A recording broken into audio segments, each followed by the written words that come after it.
Hello everyone, welcome back to our channel keep creating. दोस्तों, आज Sunday है तो हम वापस आ गए अपने वीकली मार्केट रैपअप के साथ। इस वीडियो में हम वीकली मार्केट हाइलाइट्स डिस्कस करेंगे, सारे इंपॉर्टेंट न्यूज और इंडिकेटर्स की चर्चा करेंगे और कंक्लूजन में मैं आपको अपनी ओपिनियन भी बताऊंगा about how to invest in the current market situation. तो वीडियो के एंड तक बने रहें।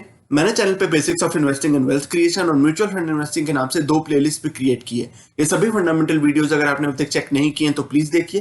काफी इंपॉर्टेंट कॉन्सेप्ट्स डिस्कस किए हुए हैं जो आपके लिए बहुत यूजफुल रहेंगे। ऊपर राइट साइड में आई बटन में प्लेलिस्ट की लिंक आ रही है जो मैं डिस्क्रिप्शन बॉक्स में भी डाल दूंगा। दोस्तों, अगर आपने अभी तक चैनल को सब्सक्राइब नहीं किया तो अभी कर लें और बेल आइकन भी प्रेस करें, क्योंकि हम ऐसे ही वीकली बेसिस पर स्टॉक मार्केट के टेक्निकल इंडिकेटर्स और इंपॉर्टेंट न्यूज के रिव्यू करते रहते हैं जो आपके लिए बहुत यूजफुल हो सकते हैं और ये आपसे मिस नहीं होने चाहिए। So without taking any more of your time, let's get started. दोस्तों, सबसे पहले जैसे हम पिछले कई वीकली मार्केट हाइलाइट्स में डिस्कस करते आ रहे हैं, सबसे पहले हम नजर डालते हैं यूएस की 10 ईयर गवर्नमेंट बॉन्ड यील्ड पे। तो हमने देखा था कि गवर्नमेंट बॉन्ड यील्ड जो ये ट्रेजरी बॉन्ड यील्ड होती है, 10 ईयर की गवर्नमेंट बॉन्ड यील्ड, उसकी वैल्यू 1.73 हो गई थी, 1.75 तक भी पहुंची थी इस हफ्ते के स्टार्ट पे। लेकिन वहां से थोड़ी सी गिरावट आई जो आप इस चार्ट के आखिरी एंड पे देख पा रहे हैं, थोड़ी सी ड्रॉप आई है और अभी करंट वैल्यूज की 1.67 के आसपास चल रही है। तो ये एक पॉजिटिव चीज थी स्टॉक मार्केट के लिए इस वीक। हालांकि कई सारी नेगेटिव फैक्टर्स भी, खासकर कोविड रिलेटेड जो cases all over the world बढ़ रहे हैं और खासकर इंडिया में तो बहुत ज्यादा रेट से बढ़ रहे हैं, तो उसके कारण बहुत ज्यादा नेगेटिविटी थी, काफी स्पूकीनेस थी मार्केट में। लेकिन ये एक फैक्टर थी जिसके कारण थोड़ी सी सपोर्ट आई और आपने देखा होगा कि कई जो non Indian markets, specially US markets, थोड़े पॉजिटिव थे, थोड़ी अपवर्ड ट्रेंड उन्होंने दिखाई, क्योंकि यूएस की गवर्नमेंट बॉन्ड यील्ड में थोड़ी गिरावट आई है। 1.67 की करंट वैल्यू है, अभी भी बहुत नीचे तो नहीं है, बहुत ज्यादा कोई ड्रॉप नहीं है, आप देख रहे हैं। तो इसकी मिनिमम वैल्यू तो 0.5 के आसपास पहुंच गई थी अगस्त सितंबर के आसपास, वहां से अच्छी खासी अभी भी बढ़त आई हुई है, 1.67 की वैल्यू तक पहुंची है। लेकिन पिछले हफ्ते से अगर कंपेयर करें तो 1.73 से घट के 1.67 हो गई है value, which is a good thing overall for the stock market. इस हफ्ते की अगर निफ्टी की वीकली मूवमेंट पे नजर डालें तो 1.67 की नेगेटिव मूवमेंट के साथ निफ्टी इस वीक क्लोज हुई है। इस हफ्ते के बीच में तो बहुत ज्यादा नेगेटिव मूवमेंट आ गई थी, खास करके आप अगर थर्सडे की बात करें तो काफी नेगेटिविटी थी, काफी सपोर्ट लेवल्स को निफ्टी ने टच किया, उसको टेस्ट किया। लेकिन वहां से एक रिबाउंड आई है फ्राइडे को और वहां से फिर रिबाउंड होने के बाद निफ्टी अभी करीबन 14,500 यानी 14,500 के लेवल पे अटका हुआ है, कंसोलिडेट कर रहे हैं। वनडे चार्ट पे नजर डाले तो आप देख सकते हैं जो कंसोलिडेशन और करेक्शन की हम बात करें वो यहाँ पे एपरेंटली आपको दिख रही है, आराम से दिख रही है, एविडेंट है कि ये जो मीडियम टर्म ट्रेंड रेजिस्टेंस है, लॉन्ग टर्म ट्रेंड रेजिस्टेंस आप इसको मान सकते हैं, उस लाइन से रिट्रेस करने के बाद अभी निफ्टी में कंसोलिडेशन चल रही है, रिट्रेसमेंट चल रही है। इसी चीज को आप थोड़ा और नजदीकी से यहाँ पे और डिटेल में देख पा रहे हैं। ये भी एक वनडे चार्ट है लेकिन जूम्ड इन चार्ट है। यहाँ पे देख सकते हैं कई दिनों से कंसोलिडेशन चल रही है। आप इस पूरे मूवमेंट पे एक बॉक्स बना सकते हैं और उसी बॉक्स के भीतर जो कि 15,500 से 14,500 का जो रेंज है, उसी रेंज के बीच में ये मूवमेंट चल रही है और अभी अच्छी खासी रिट्रेसमेंट आई है। Nifty is consolidating and correcting after retracement from की ट्रेंड रेजिस्टेंस, जो हमने ऑलरेडी बात करी है। जो रेड डॉटेड लाइन है वहां से रिट्रेसमेंट के बाद करेक्शन और कंसोलिडेशन आ रही है। Currently Nifty is at 100 EMA, जो 100 EMA का एक्सपोनेंशियल मूविंग एवरेज का लाइन है, ये जो ऑरेंज लाइन आप यहाँ पे देख पा रहे हैं, तो रेड लाइन से नीचे, रेड लाइन 50 EMA, 50 EMA से तो नीचे है। अभी currently it is hovering around the 100 EMA जो यहाँ पे दिख रहा है। अगर उसको बहुत डिसाइसिवली कोई बहुत ज्यादा ब्रेक नहीं करती है, स्पेशली अगर 150 डेज का जो मूविंग एवरेज है वो भी एक क्रूशियल सपोर्ट होता है, वो करीबन अभी 14,000 के आसपास उसकी वैल्यू आ रही है। अगर उस वैल्यू को डिसाइसिवली ब्रेक नहीं करती है Nifty towards the down side, अगर लोअर एंड पे 14,000 को ब्रेक नहीं करती है निफ्टी, तो it can be a bullish indicator, it can be a bullish indicator in the medium term. लेकिन अभी के लिए जो इंडिकेटर्स आ रहे हैं वो ये दिख रहे हैं कि volatility can continue medium term. काफी दिनों से कंसोलिडेशन और करेक्शन चल रही है after retracement from long term trend resistance. तो वहां से हमें देखना पड़ेगा कि पिछले बार भी आपने देखा था कि पिछले बार जब करेक्शन आई थी करीबन जनवरी फरवरी के मंथ के आसपास, तो वहां पे भी 100 डेज के मूविंग एवरेज पे सपोर्ट लिया था निफ्टी ने और वहां से अच्छी खासी स्ट्रॉन्ग बाउंस बैक आई थी, नया ऑल टाइम हाई बनाया था निफ्टी ने। तो अभी भी उस सपोर्ट के आसपास ही चल रही है, थोड़ी सी उससे नीचे क्लोज हुई है, but still you would have to say कि मीडियम टर्म में बहुत ज्यादा बेरिशनेस नहीं है, ये थोड़ी सी कंसोलिडेशन चल रही है। अगर थोड़ी और मीडियम टर्म पर्सपेक्टिव से बात करें, यहाँ पे वीकली चार्ट को आप देख पा रहे हैं, हर कैंडल एक वीक को मूवमेंट को दिखा रही है। तो it has been a very volatile weekly candle following upon last week's volatile candle. हमने देखा था कि पिछली वीक की जो कैंडल थी वो भी काफी वॉलेटाइल थी और इस वीक की कैंडल ने उसी को फॉलो किया है, उसी पैटर्न को फॉलो किया और एक और वॉलेटाइल कैंडल बनाई है वीकली बेसिस पे। It is still retracing from weekly trend resistance. This week's high was lower than last week's low. आप देख सकते हैं जो लास्ट के 2 कैंडल्स हैं, इन पे अगर आप थोड़ा नोटिस करें तो आप देख सकते हैं लास्ट वीक की जो कैंडल बनी थी उसकी लो से भी नीचे इस वीक की हाई बनी है। तो ये एक थोड़ा बेरिश इंडिकेटर है, यहाँ पे थोड़ी आपको बेरिशनेस दिख सकती है कि इस वीक की जो हाई बनी वो भी पिछली वीक की लो से भी कम थी। तो ये थोड़ी बेरिशनेस दिखा रही है। It is currently above all weekly EMS जो यहाँ पे देख पा रहे हैं आप। सारे जो वीकली ईएमएस है, एक्सपोनेंशियल मूविंग एवरेजेस है 50, 100, 150 और 200, सारे एक्सपोनेंशियल मूविंग एवरेज से अभी तो काफी ऊपर है निफ्टी, लेकिन अपनी 50 वीक्स की मूविंग एवरेज के आसपास अप्रोच करने की कोशिश कर रही है, वो भी 14,000 के लेवल पे आ रही है। तो मुझे लगता है कि 14,000 का लेवल एक बहुत ही क्रूशियल सपोर्ट लेवल है। जब तक निफ्टी उसके ऊपर रहती है तब तक आप बुलिश अपनी स्टांस, अपनी पोजीशन बना के रख सकते हो, लेकिन अगर उसको ब्रीच करती है निफ्टी टुवर्ड्स द डाउनसाइड, 14,000 के नीचे आती है, 14,000 को ब्रीच करती है, तो it can be in a difficult spot. वहां के बाद थोड़ी और गिरावट, अच्छी खासी सिग्निफिकेंट गिरावट आपको दिख सकती है, लेकिन जब तक 14,000 ब्रीच नहीं होता है, you should still remain bullish in the medium to long term perspective. आखिरी में हम मंथली चार्ट्स को देखते हैं। यहाँ पर हर कैंडल एक मंथ की मूवमेंट को दिखा रही है, तो थोड़ी लॉन्ग टर्म पर्सपेक्टिव से आप चार्ट्स को देख सकते हैं।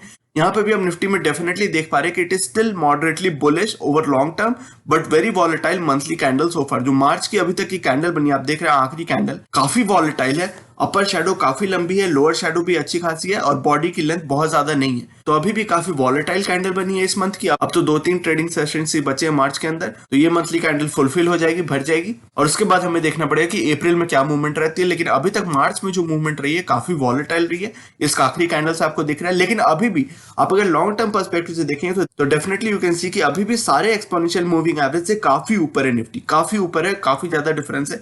जो इसका नियरेस्ट मूविंग एवरेज है वो 50 डेज का मूविंग एवरेज है, दैट इज अराउंड 12,150। तो निफ्टी लॉन्ग टर्म पर्सपेक्टिव से डेफिनेटली अभी भी काफी बुलिश है। You should not be worried at all if you are a long term investor. आपको अभी भी अपनी बुलिश स्टांस, बुलिश पर्सपेक्टिव बना के रख सकते हैं आप, और लॉन्ग टर्म में बहुत ज्यादा बेरिशनेस अभी डेवलप नहीं हुई है। आरएसआई की बात करें तो आरएसआई की करंट वैल्यू 43.5 आ रही है, जो कि एक रेंज बाउंड मूवमेंट दिखा रही है, और उस रेंज बाउंड मूवमेंट के लोअर एंड के आसपास ही चल रही निफ्टी।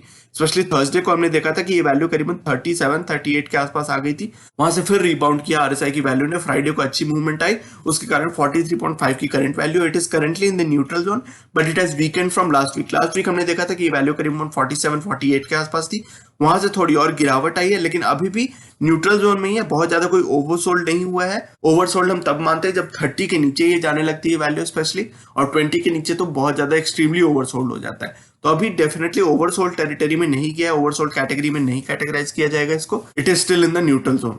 एमएससीटी की बात करें तो वहां पे एक इंटरेस्टिंग ऑब्जर्वेशन आप देख सकते हैं, ये जो bearish crossover it has strengthened. पिछली वीक से हमने देखा था कि पिछली वीक में थोड़ी स्ट्रेंथ आई थी, लेकिन अभी और ज्यादा स्ट्रेंथ हो गई है।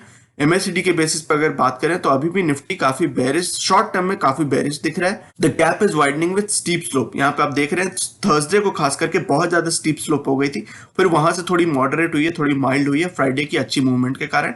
It is nearing oversold territory. ये भी एक बात है, इंटरेस्टिंग चीज है जो आपको ध्यान रखना है कि बहुत ज्यादा ओवरसोल्ड कैटेगरी के आसपास ये पहुंचने की कोशिश कर रही है। तो बहुत ज्यादा जब ओवरसोल्ड हो जाता है तो कॉन्ट्रारियन अप्रोच होता है, कॉन्ट्रारियन कॉल होता है कि आप निफ्टी में बाइंग शुरू करते हो। तो अच्छे स्टॉक्स अगर अच्छी प्राइस लेवल से आपको मिलते हैं, और उसकी चर्चा हम अभी तुरंत करने भी वाले हैं कि आपकी इन्वेस्टिंग अप्रोच क्या हो सकती है, तो अगर अच्छे फंडामेंटली स्ट्रॉन्ग स्टॉक्स आपको अच्छी प्राइस लेवल्स पे दिखने शुरू हो जाते हैं तो definitely you can start investing, you can start initiating your long term positions in some stocks which offer value proposition.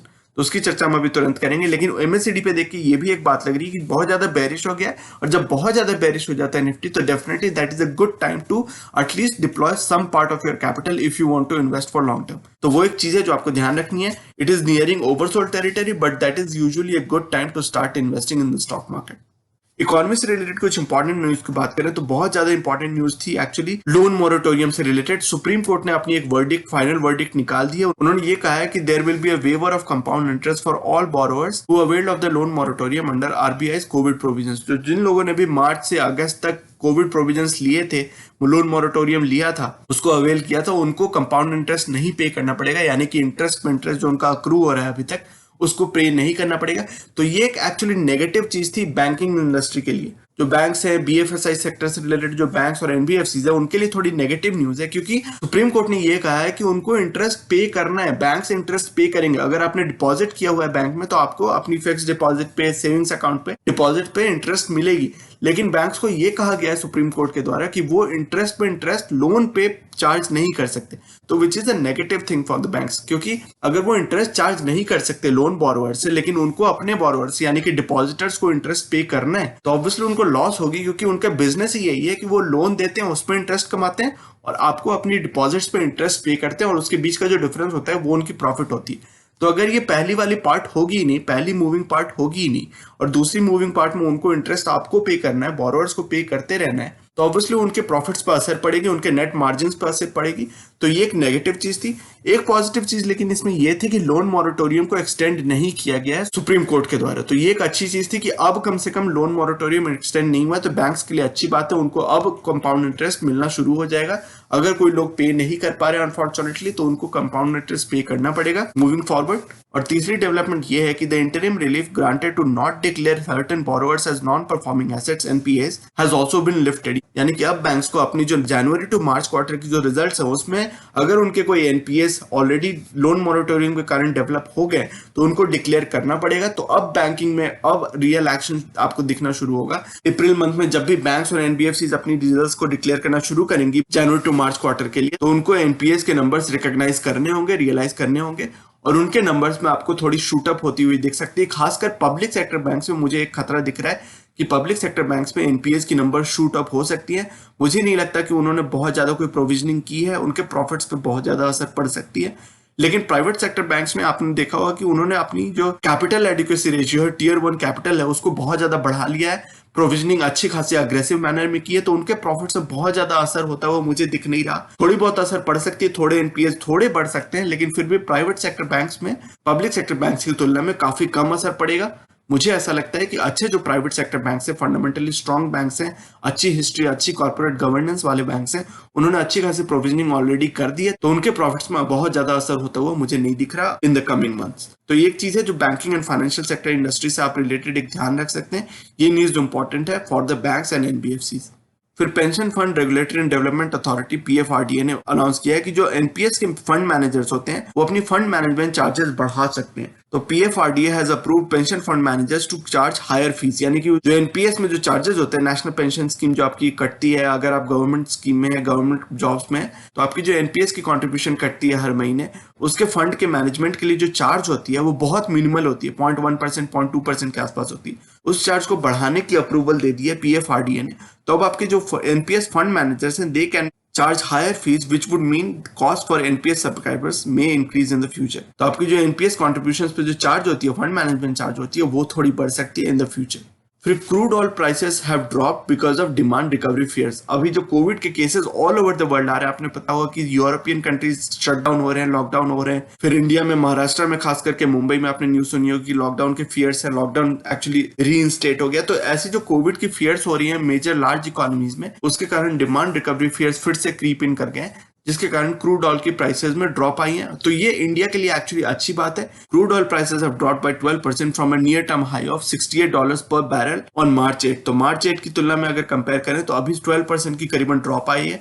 हालांकि आपने न्यूज सुनी होगी कि स्विस कैनाल में एक ब्लॉकेड हो गई है, एक जो कार्गो शिप है, कंटेनर शिप है, उसके कारण एक ब्लॉकेज हो गई, तो उसके कारण क्रूड ऑयल की प्राइसेस में थोड़ी और नियर टर्म जंप आई है। तो इन सभी फैक्टर्स को ध्यान में रखते हुए एक चीज है कि इंडिया को फायदा हो सकता है अगर क्रूड ऑयल की प्राइसेस रिलेटिवली नीचे रहती है, क्रूड ऑयल की प्राइसेस शूट अप नहीं करती, तो इंडिया की फिस्कल डेफिसिट में मदद हो सकती है, इंपोर्ट बिल्स में थोड़े मदद हो सकते हैं। तो that can be a positive thing for India. फिर हाउसिंग सेक्टर से रिलेटेड इंपॉर्टेंट न्यूज है कि housing sector rebounds on favourable cues. तो आपको पता हो कि होम लोन रेट्स में काफी कटौती की गई है, 6.75%, 6.5%, 7% के आसपास होम लोन्स मिल रहे हैं। स्टैंप ड्यूटी में काफी सारे स्टेट गवर्नमेंट्स ने कट्स किए, महाराष्ट्र और कर्नाटक की हमने ऑलरेडी पिछले वीकली मार्केट हाइलाइट्स में बात की थी। फिर डिस्काउंट्स दिए जा रहे हैं डेवलपर्स की तरफ। तो इन सभी फैक्टर्स की कंपाउंड इफेक्ट ये हुई है कि इन फेवरेबल क्यूज के कारण हाउसिंग सेक्टर में रिबाउंड दिख रही है, डिमांड अच्छी खासी दिख रही है हाउसिंग सेक्टर की। As per reports 58,000 almost 58,000 homes were sold during Jan to March 2021, which is nearly 29% higher than the same period last year। तो लास्ट ईयर की स्लगिशनेस से अगर कंपेयर करें तो इस साल हमें दिख रहा है कि 29%, ऑलमोस्ट 30% की जंप आई है in the demand for homes, new homes. लेकिन एक चीज है जो आपको ध्यान रखनी है कि अनसोल्ड इन्वेंट्री की लेवल अभी भी हाई है। The unsold inventory has increase by about 1% on account of healthy pipeline of new housing projects. तो न्यू हाउसिंग प्रोजेक्ट्स तो आ रहे हैं, लेकिन अनसोल्ड इन्वेंट्री अभी भी हाई लेवल पे है, 1% से बढ़ी ही है, घटी नहीं है, जिसके कारण हाउसिंग की प्राइस में कम से कम एक सप्लाई प्रेशर रह सकता है। हाउसिंग की प्राइस अप्रिशिएशन थोड़ी कंस्ट्रिक्टेड, लिमिटेड रह सकती है because of unsold inventory, because of over supply. फिर कुछ कॉर्पोरेट न्यूज की बात करते हैं तो अदानी ग्रीन ने एक सोलर प्रोजेक्ट बाय किया है स्टर्लिंग एंड विल्सन से इन तेलंगाना। तो स्टर्लिंग एंड विल्सन जैसा आपको पता होगा शाहपुर जी बालूजी ग्रुप की एक कंपनी है जो रिन्यूएबल सेक्टर में काम करती है। तो इन्होंने 75 मेगावाट का एक solar project Sterling and Wilson से एक्वायर किया है फॉर 446 करोड़ रुपीस। तो ये एक अच्छी बात है। Adani Green has been acquiring solar projects in Telangana. आपको पता होगा कि तेलंगाना में काफी सारे सोलर प्रोजेक्ट को एक्वायर कर रही है, उनको कमीशन कर रही है Adani green. With this acquisition, Adani Green will have an operating renewable capacity of 3470 megawatt. तो काफी अच्छी अपनी कैपेसिटी यूटिलाइजेशन कर रही है, कैपेसिटी एक्सपेंशन कर रही है Adani green, which is good thing for the renewable sector as a whole and Adani Green particularly. फिर सुप्रीम कोर्ट की एक बहुत इंपॉर्टेंट वर्डिक्ट आई है, टाटा ग्रुप के लिए बहुत इंपॉर्टेंट वर्डिक्ट आई है। उन्होंने ये कहा है कि साइरस मिस्त्री जो टाटा सन्स के चेयरमैन थे 2012 से 2016 तक, उनको जो हटाया गया था चेयरमैनशिप से टाटा ग्रुप के द्वारा, उसको रीइंस्टेट कर दिया है। और जो एनसीएलटी की ऑर्डर आई थी to reinstate Cyrus Mistry as the executive chairman of the Tata group, उसको खारिज कर दिया गया, उसको हटा दिया गया। तो this is a very positive news for the Tata group companies. इसलिए आपने फ्राइडे को देखा होगी जितने भी टाटा ग्रुप की कंपनीज हैं, Tata Motors, Tata steel, Tata power, सब में मतलब केमिकल्स, मतलब आप किसी भी टाटा ग्रुप की कंपनी को देख लेते, अच्छी खासी पॉजिटिव मूवमेंट थी टाटा ग्रुप की कंपनीज में। तो this is an overall good news for the Tata group. Supreme court ने ये कह दिया कि शाहपुर पालोनजी ग्रुप के साथ जो इनकी टसल चल रही थी टाटा ग्रुप की, उसमें टाटा ग्रुप के फेवर में एक वर्डिक्ट आई है, which can be a good thing. इसमें कुछ क्लैरिटी भी आ गई, कुछ अनसर्टेनिटी खारिज हो गई है, जिसके कारण टाटा ग्रुप के लिए अच्छी पॉजिटिव सेंटिमेंट डेवलप हो सकती है इन द नियर टर्म। फिर Punjab and Maharashtra cooperative bank की जो रेस्ट्रिक्शंस थी, जो मार्च 31 को एक्सपायर होने वाली थी, उसको एक्सटेंड करके जून 30 तक कर दिया गया। तो अभी और 3 महीने के लिए रेस्ट्रिक्शन बढ़ा दी गई है पीएमसी बैंक कस्टमर्स के लिए। और अभी भी पीएमसी बैंक के कस्टमर्स केवल 1 लाख पर अकाउंट ही विड्रॉ कर सकते हैं until the restrictions are lifted, and that will happen only after June 30। और आरबीआई और पीएमसी बैंक ने ये कहा है कि they will use the extended period to engage with prospective investors for the reconstruction of the bank. तो इनकी जो एसेट क्वालिटी इतनी पुअर हो गई थी, उसकी रिकंस्ट्रक्शन के लिए प्रोस्पेक्टिव इन्वेस्टर्स से बात करेंगे during this extension period of 3 months. Nifty के कुछ और इंडिकेटर्स, इंपॉर्टेंट इंडिकेटर्स की बात करते हैं तो निफ्टी का जो करंट पी है वो 39.5 है। निफ्टी की कंसोलिडेशन आ रही है, निफ्टी में थोड़ी प्राइस करेक्शन आ रही है, तो जिसकी वैल्यू 40 से घट के, हमने पिछली वीक भी देखा था कि 40.5 के आसपास ये वैल्यू थी, 40 से घट के ये वैल्यू 39.5 है। तो बहुत ज्यादा कोई गिरावट तो नहीं आई है। निफ्टी की अर्निंग्स आपने देखा हो कि अभी भी स्टेबल 367 के लेवल पे बनी हुई है, और ऐसा इसलिए क्योंकि निफ्टी में कोई भी अब कंपनीज अर्निंग्स रिपोर्ट नहीं कर रही हैं। वो तभी होगा जब निफ्टी में खासकर जो आईटी कंपनी जब अप्रैल की फर्स्ट वीक सेकंड वीक से अपनी अर्निंग्स, क्वार्टरली रिजल्ट्स वगैरह डिक्लेयर करना शुरू कर देंगे, तभी आपको इसमें मूवमेंट दिखनी शुरू हो सकती है। तो जब इसमें मूवमेंट शुरू होगी, होपफुली अपवर्ड मूवमेंट होगी, अपवर्ड रिवीजन होगी अर्निंग्स में, तो निफ्टी की जो पीई वैल्यू है उसमें भी करेक्शन आ सकती है because of the improvements in earnings. जैसा आप इस चार्ट पे देख पा रहे हैं, ईपीएस अर्निंग्स पर शेयर अभी भी कंसिस्टेंट स्टेबल बनी हुई है, 367 के लेवल पर फ्लैट बनी हुई है। पीई वैल्यू में थोड़ी सी करेक्शन आई है, जैसा आप देख पा रहे हैं, कंसोलिडेशन और करेक्शन है। जैसे निफ्टी में करेक्शन है, उसी तरह की पीई वैल्यू में भी करेक्शन दिख रही है। निफ्टी को जो करंट पुट कॉल रेशियो है, पीसीआर वैल्यू 1.04 है, तो मार्जिनली आप हार्डली बेरिश इसको मान सकते हैं। जब ये वैल्यू 1 से ज्यादा होती है तो हम उसको बेरिश कैटेगरी में कैटेगराइज करते हैं, और जब ये वैल्यू 1 से कम होती है तो हम उसको बुलिश मानते हैं। तो अभी बहुत ज्यादा बेरिश तो नहीं है, 1.04 की वैल्यू का आप ऑलमोस्ट न्यूट्रल सा ही मान सकते हैं, which is why volatility can persist. It can continue for a little while longer. लेकिन जब तक लिक्विडिटी ड्राई अप नहीं करती है, इक्विटी मार्केट से पैसे निकाल के इन्वेस्टर्स, खासकर फाइनेंशियल इंस्टीट्यूशन, जब तक पैसे पूरी की पूरी तरीके से स्टॉक मार्केट से निकाल के, इक्विटी मार्केट से निकाल के डेट मार्केट में नहीं लगाते हैं, तब तक लिक्विडिटी ड्राई अप नहीं करेगी, और तब तक आप बहुत ज्यादा करेक्शन की उम्मीद ना रखें। लेकिन अगर ऐसी कोई स्थिति आती है, बॉन्ड यील्ड्स बढ़ते हैं 2 के आसपास, 2.5 के आसपास पहुंचने लगते, तो डेफिनेटली इक्विटी मार्केट में प्रेशर बन सकती है, but that is not the situation as of now. तो आपकी इन्वेस्टिंग अप्रोच आपकी हमारी क्या हो सकती है? मेरे लिए मेरी अप्रोच यही है कि अपनी एसआईपी को कंटिन्यू रखना है। अगर आप कंटिन्यू रखते हो अपनी एसआईपी को, तो आपको फोमो की फीलिंग नहीं आएगी, और खासकर अपनी एसआईपी को आप इंक्रीज भी कर सकते हो। जब भी मार्केट अपनी अच्छी सपोर्ट लेवल्स के आसपास पहुंचती है, तो अपनी एसआईपी को आप इंक्रीज भी कर सकते हो, 2 गुना 3 गुना भी बना सकते हो। अगर आपके पास ऐसी कैश पोजीशन है, अगर आपके पास कैश बिल्डअप हो रखी है, पिछले कई वीक से हम ये डिस्कस करते आ रहे थे, खासकर दिसंबर जनवरी में ये डिस्कस कर रहे थे कि अपनी कैश पोजीशन को बिल्ड करते रहे, स्ट्रॉन्ग, हेल्दी, रोबस्ट बना के रखें। तो अगर आपने कैश पोजीशन अपनी बना के रखी है, तो this is a good time. I think this is a reasonably good time to start deploying your cash position. अपनी कैश पोजीशन को आप अच्छे सपोर्ट लेवल्स पे, खासकर आप अगर स्टॉक स्पेसिफिक रहते हो, अगर आप डायरेक्ट इक्विटी में इन्वेस्ट करते हो, तो उसकी डिस्कशन हम 2 तरीके से करते रहते हैं। एक हमारी संडे की सेकंड वीडियो आती है, best stocks to buy now, उसमें हम स्टॉक स्पेसिफिक डिस्कशन करते हैं, स्टॉक्स के स्पेसिफिक प्राइस लेवल्स की डिस्कशन करते हैं, और वहां पे हमें अच्छा एक आइडिया लगता है कि कौन से स्टॉक्स अपनी वॉच लिस्ट पे आप बना के रख सकते हैं, और उन स्टॉक्स को आप किस प्राइस लेवल्स पे भी एक्यूमुलेशन उसकी स्टार्ट कर सकते हैं। तो इन सभी डिस्कशन का आप अगर फायदा उठाना चाहते हैं, उनसे बेनिफिट करना चाहते हैं, तो संडे की सेकंड वीडियो को फॉलो करते रहें। एब्सोल्युटली फ्री ऑफ कॉस्ट है। ऑब्वियसली यूट्यूब चैनल पर वो वीडियो आती रहती है और उस वीडियो को फॉलो करके आप अपनी वॉच लिस्ट को फ्रेश अपडेटेड बना के रख सकते हैं। वीकली बेसिस पे रिव्यू करते रहते हैं हम वो। और दूसरी चीज जो आपको हेल्प कर सकती है वो हमारा टेलीग्राम चैनल है, वो भी एब्सोल्युटली फ्री ऑफ कॉस्ट है। लिंक डिस्क्रिप्शन में दी हुई है इस वीडियो के। आप अगर उस ग्रुप को ज्वाइन करना चाहते हो, उस चैनल को ज्वाइन करना चाहते हैं, तो वहां पे आपको टाइमली अपडेट्स मिलती रहती हैं। अच्छे स्टॉक जब अच्छी प्राइस लेवल्स पे कंसोलिडेशन पे दिखते हैं, अच्छी मार्केट लेवल्स पे आते हैं, तो मैं आपको एक क्विक नोटिफिकेशन भेज देता हूँ। वहां पे आपको प्रॉम्प्ट मिल जाती है और वहां पे आप इन्वेस्टिंग डिसीजन अपनी ले सकते हो। अगर वो स्टॉक्स लंबे समय के लिए, लॉन्ग टर्म इन्वेस्टिंग के लिए आपको उनमें पोटेंशियल दिखती है, अगर वो प्राइस लेवल्स आपको अट्रैक्टिव लगते हैं, considering your cash position, considering the amount of cash you have for deployment in the stock market, तो वहां पे आप डिसीजन ले सकते हो कि उन स्टॉक्स में, उन प्राइस लेवल्स पे आप इन्वेस्टमेंट करना पसंद करोगे या नहीं। लेकिन मेरी एक प्रॉम्प्ट मिल जाती है आपको, एक नोटिफिकेशन मिल जाती है और उस बेसिस पे आपको ये चिंता नहीं करनी होती कि आपके मार्केट लेवल्स कुछ मिस हो जाएंगे, कुछ अच्छे स्टॉक्स अच्छे प्राइस लेवल्स पे आपसे मिस हो जाएंगे, तो आपको एक नोटिफिकेशन आराम से मिल जाती है। तो that can be another thing that you can do and benefit from it. अपनी लमसम इन्वेस्टमेंट की स्टैगर्ड डिप्लॉयमेंट आप कंटिन्यू कर सकते हैं। अगर आपने ऑलरेडी इन्वेस्टमेंट की हुई होगी, हमने देखा कि इस हफ्ते भी हमने अच्छी खासी इन्वेस्टमेंट की। जो लोग हमारे टेलीग्राम चैनल पे हैं, उस ग्रुप में है, तो उनको पता होगा कि कई सारे स्टॉक्स में अच्छी खासी प्राइस लेवल्स पे हमने एक्यूमुलेशन की और उसके अच्छे रिजल्ट्स में हमें दिखने शुरू होंगे when the market rebounds from these levels, when the market comes back and rebounds in bullish momentum. तो वो उसके फायदे हमको लॉन्ग टर्म में दिखेंगे। मीडियम टर्म में थोड़ी वॉलेटिलिटी दिख सकती है, जैसे हमने बात भी की कई सारे टेक्निकल चार्ट पैटर्न्स पे। तो थोड़ी मीडियम टर्म पर्सपेक्टिव से आपको स्टैगर्ड वे में अपनी लमसम इन्वेस्टमेंट को डिप्लॉय करते रहना है। मार्केट के अच्छे लेवल्स पे स्टॉक स्पेसिफिक रह के अच्छे खासे स्टॉक्स को बढ़िया लेवल्स पे एक्यूमुलेट कर सकते हैं। And these stocks have already started offering value proposition. हमने देखा भी इस वीक भी, हमने जब खरीदारी की, इन्वेस्टमेंट की, तो हमें वैल्यू प्रोपोजिशन दिख रही थी। अच्छे खासे लेवल्स पे हमने अच्छे स्टॉक्स में इन्वेस्टमेंट करनी स्टार्ट कर दी है। और पिछले हम 2-3 वीक से ये डिस्कस कर रहे हैं कि अपनी कैश पोजीशन को आप डिप्लॉय करना शुरू कर सकते हैं। You can deploy your cash position strategically in phases. एक ही बार में सब डिप्लॉय नहीं करना है, क्योंकि मार्केट में वॉलेटिलिटी अभी मुझे दिख रहा है कि मार्केट में मीडियम टर्म में खास करके वॉलेटिलिटी कंटिन्यू रह सकती है। तो जब ये वॉलेटिलिटी कंटिन्यू रहती है, मार्केट में कंसोलिडेशन के संकेत हमें दिख रहे हैं, तो अच्छे स्टॉक्स, फंडामेंटली स्ट्रॉन्ग स्टॉक, अच्छे सपोर्ट लेवल्स पे उनमें इन्वेस्टमेंट करने की अपॉर्चुनिटीज आपको दिख सकती है। और उनके फायदे आप तभी उठा सकते हो जब अपनी कैश पोजीशन आपकी बनी हुई हो और उस कैश पोजीशन को डिप्लॉय करने की आपकी एबिलिटी हो। तो यही 2-3 चीजें हैं दोस्तों, बहुत ज्यादा कोई कॉम्प्लिकेट करने की जरूरत नहीं है इस सिचुएशन को। पहली चीज आपको करनी है कि एसआईपी कंटिन्यू करती रहनी है irrespective of what the situation is. अगर आपकी लॉन्ग टर्म की पर्सपेक्टिव है, अगर आपके फाइनेंशियल गोल्स ऐसे हैं कि लॉन्ग टर्म के लिए आप लॉन्ग टर्म टाइम होराइजन के लिए इन्वेस्ट कर सकते हो, तो अपनी एसआईपी को कंटिन्यू करते रहना है आपको। अपनी एसआईपी को आप इंक्रीज भी कर सकते हो जब मार्केट में कंसोलिडेशन आती है, करेक्शन आती है, अच्छे लेवल्स पे मार्केट पहुंचती है, अच्छे सपोर्ट लेवल्स पे, अच्छे मूविंग एवरेजेस पे पहुंचती है, तो अपनी एसआईपी को आप बढ़ा भी सकते हो, दोगुना तिगुना भी कर सकते हो अगर आपकी कैश पोजीशन उस तरह की है तो। दूसरी चीज, अगर आप डायरेक्ट इक्विटी में इन्वेस्ट करते हो, डायरेक्ट स्टॉक्स लेते हो डीमैट अकाउंट्स में, तो आप स्टॉक स्पेसिफिक रह सकते हो। अच्छे स्टॉक्स को आइडेंटिफाई करके अपने वॉच लिस्ट पे लगा के रखो। उनकी प्राइस लेवल्स कौन सी हो सकती हैं, कौन से सपोर्ट लेवल्स पे आप बाई कर सकते हो, अपनी इनिशिएट कर सकते हो इन्वेस्टमेंट, उसको अपने ध्यान में रखो।